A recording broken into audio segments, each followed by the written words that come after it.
नमस्कार मित्रों, गुरुकुल की व्याख्यान माला में आप सब लोगों का स्वागत है। मैं डॉक्टर पंकज कुमार मिश्र आप लोगों के सामने मृच्छकटिकम का 7वां अंक लेकर के उपस्थित हूं। 7वें अंक में हम लोगों ने जो अभी तक जाना है वह इस प्रकार है कि पुष्प करंडक उद्यान में चारुदत्त विदूषक के साथ वसंत सेना की प्रतीक्षा कर रहा है। वसंत सेना के लिए चारुदत्त ने एक गाड़ी भेज दी है, जिस गाड़ी का जो चालक है वह वर्धमानक चेट है। उसको आने में विलंब है या नहीं है, इसकी व्याख्या प्रसंग से नहीं होती, लेकिन उसकी व्याख्या चारुदत्त की मनस्थिति से हो रही है, क्योंकि एक प्रेमी हृदय अपनी प्रेमिका का प्रतीक्षा कर रहा होता है। और जैसा हमने कहा कि प्रेमी की जो प्रतीक्षा होती है वो बड़ा ही एक विचित्र मनस्थिति को साथ लिए होती है। क्यों नहीं आई अभी तक, भले ही 5 मिनट ही क्यों ना हुआ हो, वो एक बहुत ही लंबा समय प्रतीत होने लगता है। तो यहां पर हम उस भाव को हमने देखा। अब उसके बाद क्या है कि इसी बीच हमें एक सूचना मिलती है, सूचना नहीं कहनी चाहिए बल्कि दृश्य परिवर्तित होता है और मार्ग की ओर दृष्टि जाती है, जहां पर कि वर्धमानक चेट गाड़ी लेकर के आ रहा है और उस गाड़ी में एक प्रच्छन्न रूप से, गुह्य रूप से छिपा हुआ आर्यक बैठा हुआ है। आप इंस्ट्रक्शन देखेंगे अपने अपने नाटक में, ब्रैकेट में लिखा होगा प्रविश्य गुप्तार्यक प्रवहनस्थ, अर्थात गुप्त आर्यक, छिपा हुआ आर्यक प्रवहन में बैठा हुआ है और वो प्रवेश करता है। चेट कहता है यातम गावो यातम, गाय चलो चलो आगे बढ़ो, गाड़ी जल्दी चलो, गाय नहीं मतलब बैल चलो चलो जल्दी चलो। गाड़ी चल रही है, बीच उस गाड़ी में बैठा हुआ कवर्ड अप किया हुआ आर्यक है और आर्यक अपने मन में सोच रहा है कि नरपति पुरुषानाम दर्शनात् भीत भीतः स निगड चरणत्वात् सावशेषापसार अविदित मधुरूढ़ो यामि साधोस्तु याने परभृत इव नीडे रक्षितो वायसी भी। मित्रों, साहित्य की परंपरा में ये जो आखिरी पंक्ति है परभृत इव नीडे रक्षितो वायसी भी, ये बहुत प्रयोग हमें प्राप्त होता है।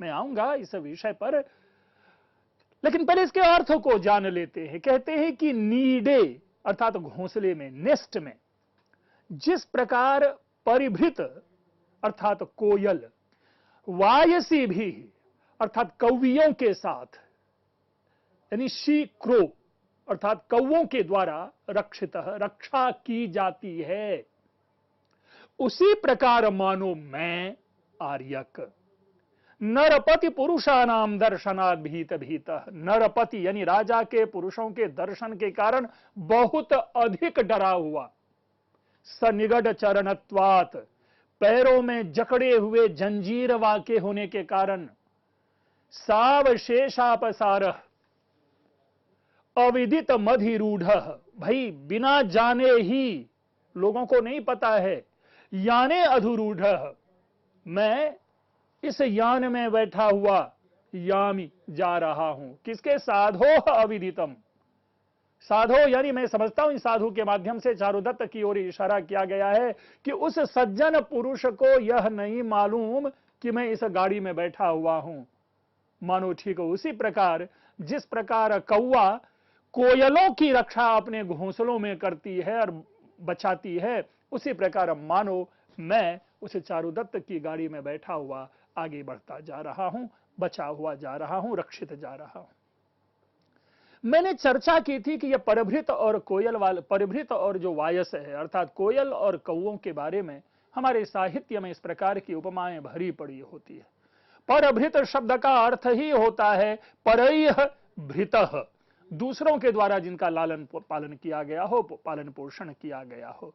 और ऐसा माना जाता है कि कोयल अपने अंडे को कौवे के घोंसलों में छोड़ जाती हैं, कौवा समझती है कि यह अंडा उसी का है और वह उसका पालन पोषण करता रहता है, और जैसे ही अंडा फूटता है बच्चे उससे बाहर निकलते हैं, कोयल अपने उसको निकाल करके बाहर लेके चले आते हैं और उनकी अपनी एक स्वतंत्र दुनिया हो जाती है। दूसरे अर्थों में कौवे के द्वारा रक्षित वह कोयल हुआ।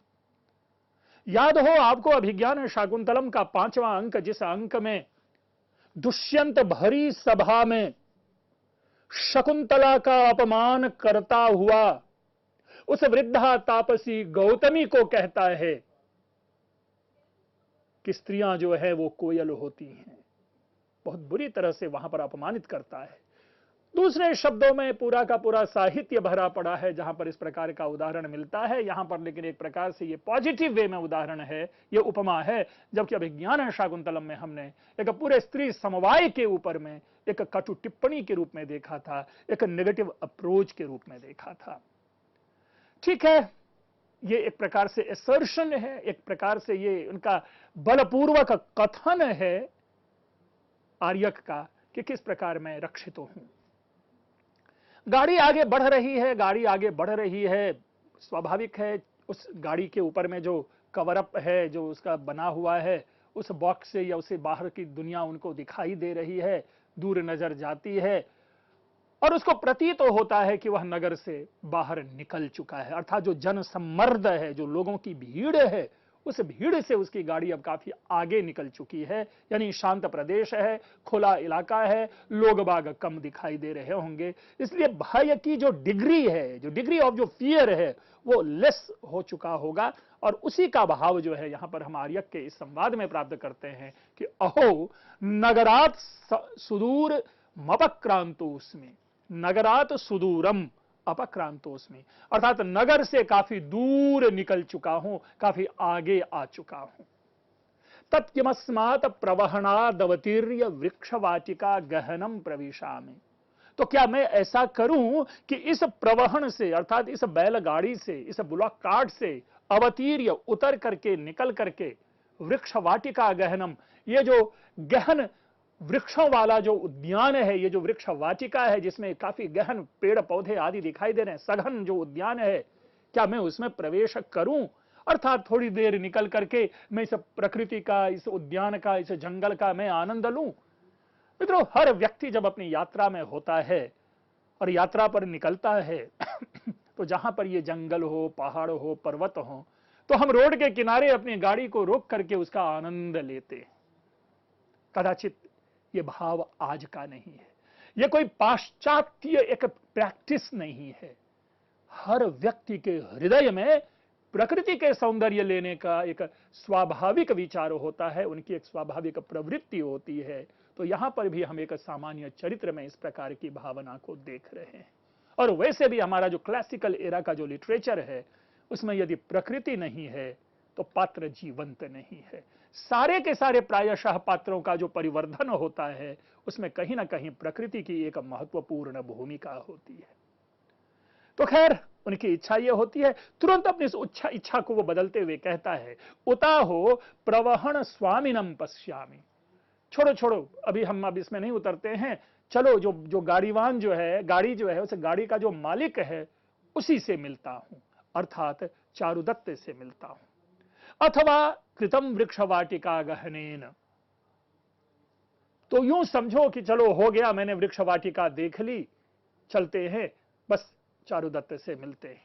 क्यों? क्योंकि अभ्युपपन्न वत्सल खलु तत्र भवानार्य चारुदत्त श्रूयते, अत्यंत वत्सल है, अभ्युपपन्न वत्सल, बड़े ही सरल और शांत हृदय वाला है, सबसे प्रेम करने वाला है, बड़ा ही स्वीट और इनोसेंट इमेज वाला है यह चरित्र, यह चारुदत्त, उनके बारे में हमने ये सुन रखा है।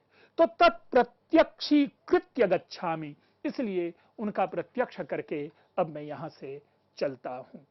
तो मित्रों, ये जो बातें आई, जो इस प्रकार की बातें रही, हमने जो इस प्रकार देखा कि एक कौतूहल है, एक द्विविधा है, एक प्रकृति में जाने की इच्छा है, तो दूसरी ओर एक महाव्यक्तित्व से मिलन की इच्छा है, उसके दर्शन की इच्छा है। तो चरित्र या जो हमारा जो जीवन है, इसी प्रकार के ऊहापोह में आगे बढ़ता रहता है। भाई देखिए, चारुदत्त की बातें आई और चारुदत्त के विषय में अगर नाटककार दो चार अच्छे पद्य न निकले, न लिखे, तो फिर वो चरित्र की स्थापना नहीं होती। इसलिए नाटककार कहते हैं कि सतावदस्माद् व्यसनार्णवोत्थितम् निरीक्ष्य साधु समुपैति निर्वृतिम शरीर में तद्गतमीदृशम मीदृशीम दशाम घृतम तया मया तस्य महात्मनो गुणैः। स्पष्ट है कि तावत सह अस्माद व्यसनार्णवोत्थितम, इस व्यसन यानी संकट रूपी समुद्र में उठे हुए को निरीक्ष्य ससाधु, अर्थात वह सज्जन, अर्थात वह चारुदत्त, अस्माद व्यसनार्णवोत्थितम निरीक्ष्य, अर्थात व्यसन रूपी संकट से निकले हुए इसको देख करके निर्वृतिम समुपैति, परम मोक्ष को प्राप्त होगा, आनंद को प्राप्त होगा। या निर्वृतिम का मतलब मोक्ष नहीं लेंगे, लिबरेशन नहीं लेंगे, सल्वेशन नहीं लेंगे, यहां पर निर्वृत्ति का हम अर्थ ले लेंगे परमानंद को प्राप्त होता है। और शरीर में तद्गतमीदृशीम दशाम, और ये जो शरीर है, जो शरीर की ऐसी दशा को प्राप्त हो गई है, यानी ईदृशीम दशाम गतम शरीरम धृतम शरीरम मया तस्य महात्मनो गुणैः, उस महात्मा के गुणों से क्या है, यह शरीर जो है वो, ये जो पूरा का पूरा हम आनंद को प्राप्त कर लेंगे। दूसरे शब्दों में उस महामुनि का, उस परम सम्माननीय चारुदत्त का दर्शन करके हम परम आनंद को प्राप्त करते हैं, ऐसा भाव इस पद्य का प्रतीत होता है। गाड़ी आगे बढ़ती है, उद्यान नजदीक आता है।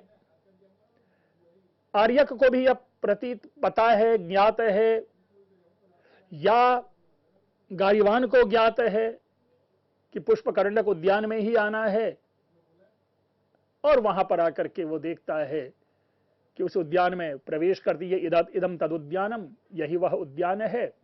यावद उपसर्पामि, चलो इस उद्यान में मैं पहुंचता हूं। उपसृत्य आर्य मैत्रेय। ऐसा लग रहा है कि यह चेट का डायलॉग है, क्योंकि चेट ही ऐसा करता है, समीप जाता है। क्योंकि जो आर्यक है वो तो ना तो विदूषक को पहचानेगा, ना ही चारुदत्त को पहचानेगा। वो तो बैठा हुआ गाड़ी में है और जंजीर से जकड़ा हुआ है, तो वो उतर के पास आएगा नहीं। तो चेट वहां पहुंचता है और कहता है कि यह उद्यान है, यही वो पुष्पकरंडक उद्यान है, चलो मैं गाड़ी रोकता हूं और गाड़ी से उतरकर जाता हूं, मिलता हूं। गाड़ी से उतरता है, पास पहुंच करके वो विदूषक के पास जाता है और विदूषक को संबोधित करते हुए कहता है आर्य मैत्रेय। विदूषक रिप्लाई देता है, भो प्रियम ते निवेदयामि वर्धमान को मंत्रयति आगतया वसंत सेनया भवितव्यम। विदूषक एड्रेस करता है चारुदत्त को, उस चारुदत्त को जो शिलातल पर बैठा हुआ है, और उस शिलातल पर बैठे हुए चारुदत्त से कहता है कि मित्र प्रियम ते निवेदयामि, एक बड़ी खुशी की बात है, बहुत अच्छी बात है, मैं एक सुंदर बात आपको बता रहा हूं, एक सुंदर सूचना दे रहा हूं। वर्धमान को मंत्रयति, वर्धमानक जो है वो आपको कह रहा है, अर्थात वर्धमानक आपसे संदेश दे रहा है कि आगतया वसंत से नया भवितव्यम। और चूंकि वर्धमानक की आवाज है, वर्धमानक आवाज दे रहा है, इसलिए ऐसा लग रहा है कि शायद वसंत सेना आ गई है। चारुदत्त तुरंत प्रसन्नता स्वाभाविक है, जिसके लिए पलक पांव बिछाए हुए इतनी लंबी प्रतीक्षा वो कर रहा है, तो उनके लिए इससे खुशी की बात क्या होगी कि वसंत सेना आ गई। तुरंत उल्लास में, आमोद प्रमोद आनंद में, प्रियम न प्रियम, वाह बहुत सुंदर, बहुत सुंदर, प्रिय बात बताई तुमने बड़ी अच्छी खुशी की बात बताई। विदूषक गाली देता है चेट को कि तू यहां अभी तक क्यों खड़ा कर रहा है और आने में तुमने लेट क्यों लगाई। दास्याह पुत्र, अरे ओ दासी का बेटा। मैंने पहले भी कह रखा है कि इस तरह की अब्यूजिव लैंग्वेज हम अपने साहित्य में पाते हैं, और ये जो अब्यूजिव लैंग्वेज है आजकल भी हम लोग ऐसे कई सारे शब्द अपनी बोलचाल में बिना किसी रोक टोक के निकाल लेते हैं अपने दोस्तों के लिए। मानो ये उसी प्रकार उस काल में लोगों के मुंह पर रहने वाला एक शब्द है जिसे बार बार गाली के रूप में, भले इसे अपमान नहीं होता है, एब्यूजिव लैंग्वेज, लेकिन डे टू डे लाइफ में ये हमारे शब्द में, हमारी शब्दावली में विद्यमान होते हैं। तो उसी प्रकार से दास्याह पुत्र कहा और पूछता है विदूषक कि अभी तुमने इतनी लेट क्यों कर दी, तुमने अभी लेट आने में लेट क्यों लगाई। चेट कहता है वर्धमानक आर्य मैत्रेय महाकुप्य, अरे भाई विदूषक, अरे भाई मित्र, अब क्यों गुस्सा कर रहे हैं, अरे गुस्सा मत कीजिए। यानास्तरणम विस्मृतमिति कृत्वा गता गतिम कुर्वंश्चिरायितोस्मि। अरे बात क्या हो गई कि आप लोग स्मरण करें कि छठे अंक की यह घटना है कि जो गाड़ी आई थी ना, उस गाड़ी में जो बिछाने वाला जो एक कह सकते हैं गद्दा, कुशन्स था, ये भूल गया था लाने के लिए, तो उसी को लेने के लिए वो वापस गया था और फिर उसको लेकर के आया था, जिसके कारण वसंत सेना की गाड़ी बदल गई थी। तो वही कह रहा है कि यानास्तरणम विस्मृतम, मैं इस गाड़ी का जो बेड था मैं उसको भूल गया था, और उसी को ठीक करने में जो गतागतिम कुर्वन, जो जाना आना मैंने किया, इसी कारण चिरायितोस्मि, इसी कारण मुझे आने में विलंब हो गया। चारुदत्त कहता है बिना किसी टिप्पणी के, एक बेसब्र मन, हम जिसको कहते हैं डेस्परेशन में, वर्धमानक परिवर्तय प्रवहनम। भाई वर्धमानक, आप ऐसा कीजिए कि ये जो गाड़ी है ना, इस गाड़ी का मुंह बदल दीजिए या गाड़ी नीचे कीजिए, ताकि आगे का काम हो सके जल्दी। और अपने मित्र विदूषक से कहता है, सखे मैत्रेय अवतारय वसंत सेना, आप जाएं और वसंत सेना को उतार करके ले आए। देखिए, दो वाक्य है, छोटे छोटे वाक्य हैं, दो अलग अलग चरित्र को निर्देश है। वर्धमानक गाड़ी को के मुंह को ठीक करेगा। यहां परिवर्तन का मतलब यह नहीं कि परिवर्तन करो, या तो गाड़ी के मुंह को ठीक करेगा और या नहीं तो गाड़ी को थोड़ा सा नीचे झुकाएगा, ताकि जो उसमें बैठा हुआ जो व्यक्ति है वह आसानी से निकल सके। तो ऐसा यह निर्देश है, इसलिए हमें इससे हिंदी अनुवाद से ग्रहण न करें। और दूसरी ओर एक आदर है कि भाई चारुदत्त है, उनसे मिलने के लिए उनकी प्रेमिका आई है, प्रिया आई है। लेकिन पता नहीं हमारे साहित्य में ऐसा क्यों दिखाया जाता है कि प्रेमी स्वयं अपने प्रेमिका को ग्रीट करने के लिए नहीं जाता, एक डिग्निटी मेंटेन करते हुए जो उनके असिस्टेंट है वो उनकी प्रेमिका को साथ लेकर के आते हैं। जबकि आज के युग में हमारा पहला प्रयास यह होता है कि यदि मेरी प्रेमिका आई है तो दौड़ करके जाने वाला पहला व्यक्ति मैं हूं उनके पास, और बीच में कोई ना हो। एनीवे, ये उस काल का ये एक शिष्टाचार हो सकता है। और चारुदत्त कहता है अपने मित्र से कि जाओ वसंत सेना को उतार लाओ। विदूषक जाता है गाड़ी के पास, चौंकता है, देखता है, किम निगड़ेन बद्धावस्याह पादौ ये न स्वयं नावतरति भो न वसंत सेना खल्वेशः। अरे इनके तो दोनों हाथ, दोनों पैर जो हैं वो पैर जंजीर से जकड़े हुए हैं, जिसके कारण ये स्वयं उतर नहीं पा रहा है। देखिए, पहली सूचना अस्याह है, अस्याह पादो, यानी इस स्त्री के पैर जंजीर से जकड़ा हुआ है, जंजीर से बंधे हुए हैं, जिस कारण से यह स्वयं उतर नहीं पा रही है। यह पहली सूचना है। और पहली सूचना में अस्याह शब्द होने के कारण यह होता है कि यह स्त्री है। लेकिन दूसरे ही क्षण विदूषक कहता है नहीं नहीं नहीं नहीं, न वसंत सेना। अरे ये वसंत सेना नहीं है। यानी जब हम डायलॉग बोलेंगे तो वसंत पे स्ट्रेस नहीं डालेंगे और ना ही से पे स्ट्रेस डालेंगे, ये ना पे स्ट्रेस डलेगा कि न वसंत सेना, आ स्त्रीलिंग, वसंत से न खल्वेश, वसंत से न खल्वेश, रामः श्यामः बालः बालकः, यानी पुल्लिंग। आ की मात्रा स्त्रीलिंग और विसर्ग की मात्रा पुल्लिंग। तो बड़ा ही सुंदर यह प्रयोग है, छोटा सा है लेकिन एक सुंदर प्रयोग कि यह स्त्री नहीं है, यह पुरुष है। यह वसंत सेना नहीं है, यह वसंत सेन है। बहुत ही सुंदर। चारुदत्त कहता है वयस्य हलम परिहासेन। अरे मित्र, क्यों मजाक कर रहे हो, क्यों टीज कर रहे हो, क्यों परेशान कर रहे हो। न कालम अपेक्षते स्नेह, ये जो प्रेम है समय का वो विलंब नहीं देखता, एक क्षण भी प्रेम जो है वो एक क्षण भी बर्दाश्त नहीं करता कि हमारा चला जाए। अरे जल्दी करो, जल्दी से उतार के लाओ। और अथवा या नहीं तो स्वयमेव अवतारयामि, तुम छोड़ दो, मैं स्वयं जा रहा हूं वसंत सेना को उतारने के लिए। ये है प्रेमी, ये है प्रेमी मन, ये है प्रेमी चिंतन, जिसमें प्रेमी स्वयं अपनी प्रेमिका के लिए सब कुछ करने के लिए तैयार रहता है। इत्युत्तिष्ठति, और उस शिलातल से, उस पत्थर से चारुदत्त उठता है और स्वयं वसंत सेना को उतारने के लिए गाड़ी की ओर बढ़ता है। आर्यक दृष्ट्वा अये अयमेव प्रवहन स्वामी, अरे यही गाड़ी का मालिक है। देखिए, आर्यक देख रहा है चारुदत्त आ रहा है गाड़ी की तरफ। वसंत सेना को उतारने के लिए उन्होंने विदूषक और चारुदत्त के कन्वर्सेशन को सुन रखा है। आर्यक की दृष्टि उसे चारुदत्त पर जाती है और इसको रिकॉग्नाइज करते हुए कहता है कि क्या यही गाड़ी का मालिक है, अर्थात यही चारुदत्त है। न केवलम श्रुति रमणीय दृष्टि रमणीयोपि।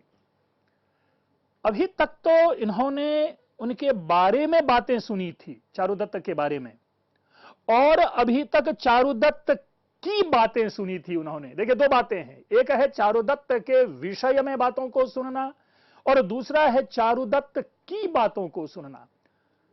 तो जब तक पुष्पकरंडक उद्यान नहीं आया था तब तक उसने चारुदत्त के बारे में सुना था। पुष्पकरंडक उद्यान आया तो विदूषक और चारुदत्त के कन्वर्सेशन को सुनते हुए चारुदत्त की बातें सुनी। इसीलिए वह निष्कर्ष देता है कि न केवलम श्रुति रमणीय, कि केवल कानों से सुनने में ही यह सुंदर नहीं है, अब चूंकि देख चुका है इसलिए दृष्टि रमणीयोपि, यह देखने में सुंदर भी है। अर्थात चारुदत्त देखने में सुंदर भी है, हैंडसम भी है। इनके विषय में जो बातें सुनी थी और जो इनसे बातें सुनी है, उन सब से यह निष्कर्ष निकलता है कि बहुत ही अच्छा आदमी है। इनमें किसी भी प्रकार के अवगुण की परिकल्पना करना जो है वह दोषपूर्ण होगा। कहता है हंत रक्षितोस्मि, सौभाग्य से मैं बच गया हूं, क्योंकि सौभाग्य से मैं एक ऐसे व्यक्ति के हाथ में आया हूं जिनके बारे में सुना था वो बहुत अच्छा सुना था, जिनसे सुना हूं वह बहुत अच्छा सुना हूं, और जो सामने देख रहा हूं वह भी बहुत अच्छा दिख रहा है। इसलिए मैं एक अच्छे व्यक्ति की शरण में हूं, और चूंकि एक अच्छे व्यक्ति की शरण में हूं इसलिए मैं बच गया। चारुदत्त कहता है प्रवहन मधिरुह्य दृष्टवाचा। चारुदत्त स्वयं गाड़ी में प्रवेश कर जाता है, यह भी नहीं कि बैठा और वेट करे गाड़ी से निकालें हाथ दे करके वसंत सेना को। देखिए, चारुदत्त के लिए अभी तो वसंत सेना है, अभी तो उसने देखा नहीं है, लेकिन वो खुद भीतर प्रवेश करता है वसंत सेना को उतारने के लिए। लेकिन जैसे ही भीतर जाता है दृष्टवाचा, और देख करके अये तत्कोयम, अरे तो फिर यह कौन है? वसंत सेना तो है नहीं। मैत्रेयी ने कहा वसंत सेना अर्थात कोई पुरुष है, तो यह कौन है? यह ऐसा पुरुष कौन है? करिकर समबाहु सिंह पीनोन्नतांसः पृथुतर समवक्षास्ताम्र लोलायताक्षः कथमिदमपमानम प्राप्त एवं विधो यो वहति निगडमेकं पाद लग्नम महात्मा। पांचवा पद यह है। और ये जंजीर में जकड़ा हुआ आर्यक सामने बैठा है, और उसी को देख करके ये सोचने लगता है कि ये सामने बैठा हुआ व्यक्ति कौन है। मित्रों, ये कौन है, इस कौन का उत्तर हम अपनी अगली व्याख्यान में लेंगे। अभी तक आप लोगों ने ध्यानपूर्वक सुना, आप लोगों का बहुत बहुत धन्यवाद।